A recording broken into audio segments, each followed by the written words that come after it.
গাজায় হামাসের হাতে থাকা জিম্মিদের ফিরিয়ে আনার দাবিতে ইসরায়েলে বড় ধরনের বিক্ষোভ হয়েছে। শনিবার স্থানীয় সময় রাতে বিক্ষোভে অংশ নেন ৭.৫ লাখ ইসরায়েলি। বিক্ষোভকারীদের বড় অংশ মনে করেন গাজায় যুদ্ধবিরতি জিম্মি মুক্তির একমাত্র উপায়। সংবাদ মাধ্যম আল জাজিরার প্রতিবেদনে বলা হয়, বেনিয়ামিন নেতানিয়াহু সরকারের বিরুদ্ধে এত বড় বিক্ষোভ আগে হয়নি ইসরায়েলে। বিক্ষোভে অংশ নেন ৭.৫ লাখ ইসরায়েলি। কেবল তেল আবিবেই অংশ নেন ৫ লাখ বিক্ষোভকারী। বিক্ষোভকারীদের অভিযোগ, গাজা থেকে জিম্মিদের নিরাপদে ফিরিয়ে আনতে একটি চুক্তিতে উপনীত হতে বারবার ব্যর্থ হয়েছে নেতানিয়াহু সরকার। এখনও যারা জিম্মি আছেন তাদের মুক্ত করতে সরকারের পক্ষ থেকে কার্যকর কোনো পদক্ষেপ নেওয়া হচ্ছে না। বিক্ষোভকারীদের দাবি, গাজায় থাকা বাকি জিম্মিদের প্রাণ রক্ষায় তাদের নিরাপদে ইসরায়েলে ফিরিয়ে আনার জন্য নেতানিয়াহু সরকার দ্রুত একটি চুক্তি করুক। ইসরায়েলিদের একটি বড় সংখ্যক মনে করেন যুদ্ধবিরতি আসলে জিম্মিদের ঘরে ফিরিয়ে আনার একমাত্র উপায়। এদিকে গাজায় থামছে না ইসরায়েলের হামলা। গতকাল শনিবারও ইসরায়েলি বাহিনীর হামলায় অন্তত ৩১ ফিলিস্তিনি নিহত হয়েছেন, আহত হয়েছে অনেকে। My prediction, based on the keys to the White House system, which has been right for 40 years, আমেরিকার পরবর্তী প্রেসিডেন্ট হতে যাচ্ছেন কমলা হ্যারিস, এমন ভবিষ্যৎবাণী করেছেন মার্কিন ইতিহাসবিদ অ্যালান লিচম্যান। তিনি মার্কিন প্রেসিডেন্ট নির্বাচনের জ্যোতিষী হিসেবে পরিচিত। তাকে বলা হয় আমেরিকার নির্বাচনের নস্ট্রাডামাস।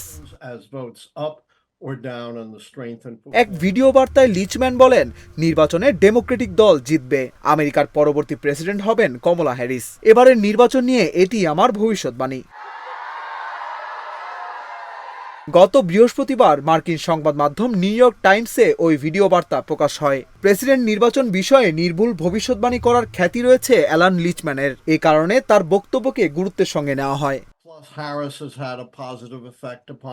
লিচম্যান নিউ ইয়র্ক টাইমসকে বলেন, জয়ের জন্য পররাষ্ট্রনীতি গুরুত্বপূর্ণ। রিপাবলিকানদের পররাষ্ট্রনীতি ডোনাল্ড ট্রাম্পের হোয়াইট হাউস পুনরুদ্ধারের জন্য যথেষ্ট না।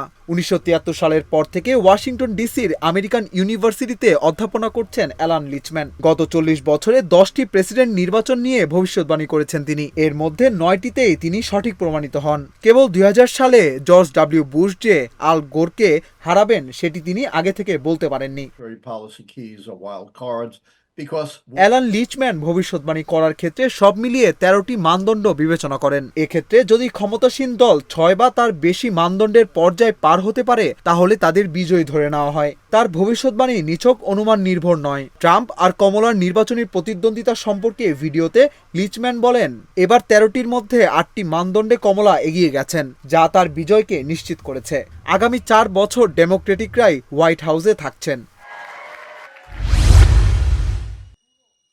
ভারতের মণিপুরের বিষ্ণুপুর জেলায় রাজ্যটির প্রথম মুখ্যমন্ত্রীর বাড়িতে রকেট হামলা চালানো হয়েছে। শুক্রবার হওয়া এই হামলায় একজন নিহত ও অন্তত ৫ জন আহত হয়েছে। এছাড়া নতুন করে সহিংসতায় আবারও উত্তপ্ত মণিপুর, খবর রয়টার্সের। সেখানকার জিরিবাম জেলায় দুটি সম্প্রদায়ের মধ্যে গোলাগুলিতে অন্তত ৬ জন নিহত হয়েছে, আহত হয়েছে বেশ কয়েকজন। আহতদের মধ্যে কয়েকজনের অবস্থা আশঙ্কাজনক। পুলিশ জানিয়েছে, শনিবার সকালে জিরিবামের একটি বাড়িতে ঢুকে এক ব্যক্তিকে গুলি করে হত্যা করে বিরোধী সম্প্রদায়ের কয়েকজন বন্দুকধারী। এরপরই তাদের সাথে ওই এলাকার সাম্প্রদায়িক ব্যক্তিদের ব্যাপক গোলাগুলি হয়। এর আগে শুক্রবার বিষ্ণুপুর জেলার ২টি স্থানে রকেট হামলা চালায় দুর্বৃত্তরা। এতে একজন নিহত এবং ৫ জন আহত হয়। পরে ইম্ফলের ৫টি জেলায় জরুরি অবস্থা জারি করে কর্তৃপক্ষ।